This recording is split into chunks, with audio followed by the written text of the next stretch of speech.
What is up, knife community? This is Blade Love coming at you from the Sharpest Edge, and you are with me in the man cave. And today, before I get to the main subject of the video, I have to say the knife show at Lehigh Valley was just awesome. It was fantastic.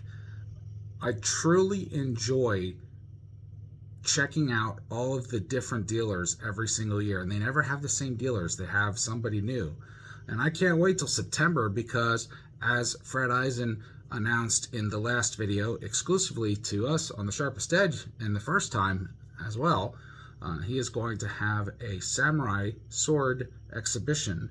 So that's going to be awesome at the September show, so I can't wait for that because I'm a big fan of samurai swords as well. So while walking around on the floor, I saw this little beauty. It's a Columbia River knife and tool blade, and it is the, let me just make sure I'm getting this right, the M16-14ZSF, the Iraqi Freedom Special. I love this one. I looked at it, and I believe the dealer originally had 35 on it, and I noticed that the pocket clip, number one, is headed the wrong way. Number two, it's slipping back and forth for some reason. There's a little bit of blade play. So I said, well, what about, would you take, let's say, 35? And he said, might not be so good. So I walked away.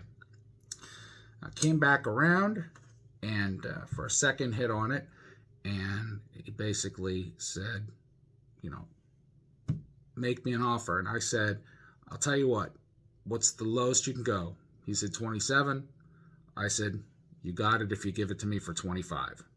So I got this beauty for 25 bucks. And it just needs a little bit of tune-up, that's all. The blade is really sharp. Columbia River Knife and Tool always does a beautiful job on that. It hasn't even been used at all.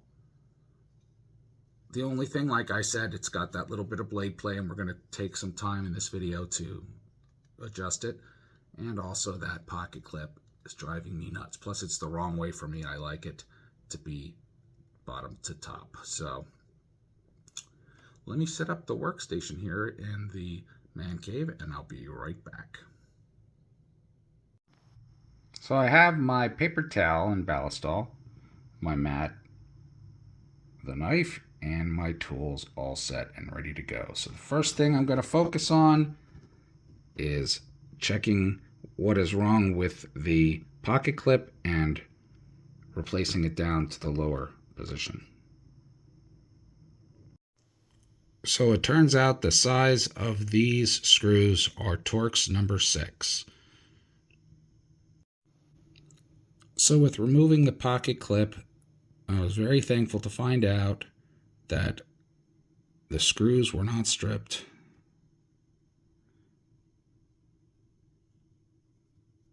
And everything looks okay with the pocket clip. So I'm going to get ready to place it down on the bottom here.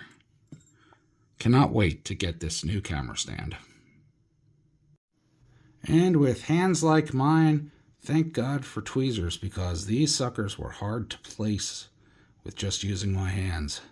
So I'm going to get them tightened up and be right back. So the screws went in well, and they tightened properly just to hand tightening. Now I am on to adjusting the pivot area.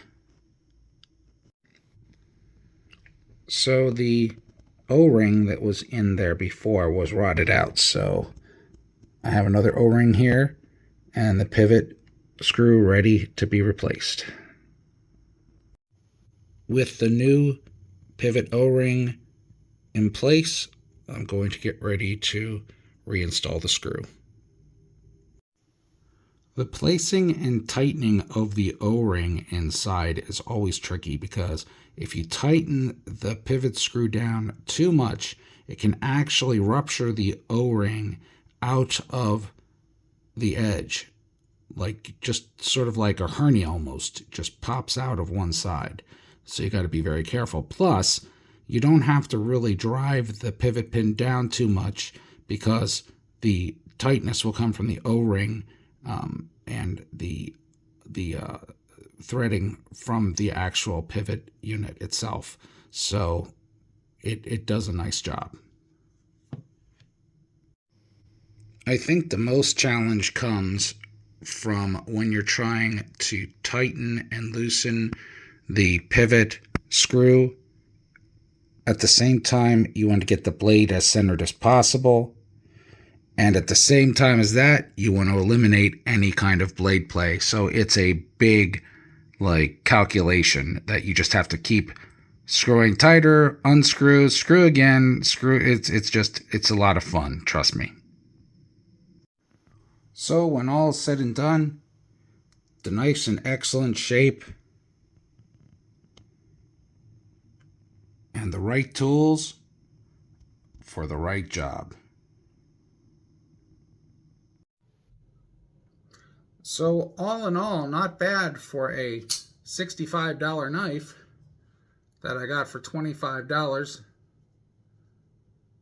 As you can see, the pocket clip has been now changed to the proper direction that I like and prefer to carry. There is no blade play in the unit, and you can tell the difference once I can get my fingers to work this lock system and the compression at the same time. You can surely tell the difference with the blade centering as well. All in all, not bad at all. I'll be back in a few moments with a few thoughts.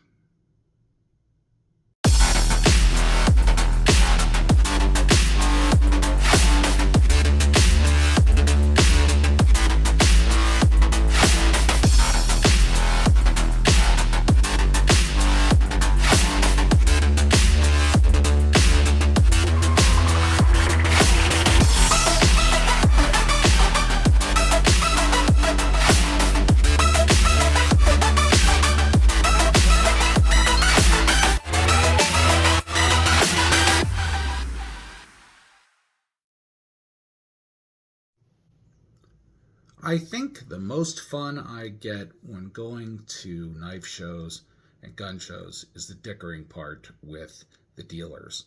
I have been one for so long, and I shopped when I was a kid, so I used to dicker with the best of them at the flea markets. There used to be this guy named John. I called him Gruber from McHale's Navy because he reminded me of the guy that could scratch up anything. He could find anything in his pile of junk. And one man's junk is another man's treasure. And to this day, I still love antiquing and I still love dickering. And every single time I go to the knife show, just like this past weekend, I found a dealer that was really funny. He had a positive attitude.